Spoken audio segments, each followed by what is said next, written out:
За байрны маань засварын үйл явц нэг иймэрхүү. 5-7 харьцаатай юм торхон байшин.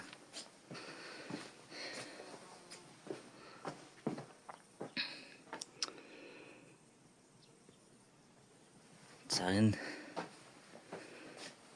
фундамны ирмэг хүртэл ингээд 5 см бетон байсан хуулж хайсан. Тэгээд энэ доор байгаа хар ширэг 60 см-тэй доош нугаж байна. За энэ хэсэг. За энэ фундам бол нэг 25 см орчим юм. Зуцаантай юм фундам. Тэгээд ингээд доош юм хар ширэг үе.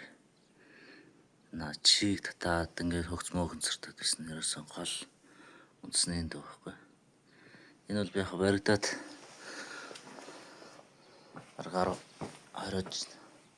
10 жил болчихсон маш юм лээ.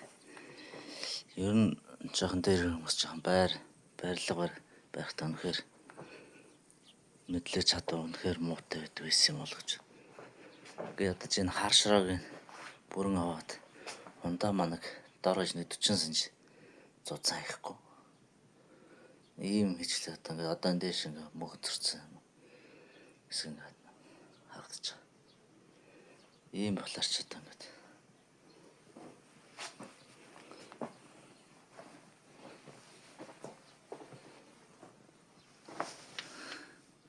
За ийшээ бол газрынхаа нам хэсгэрүү бол яг 60 см гэртэм зузаан хийсэн мөртлөө газрынхаа өндөрлөг ус орж ирдэг талаасаа ингээд 20 см хийсэн байхгүй.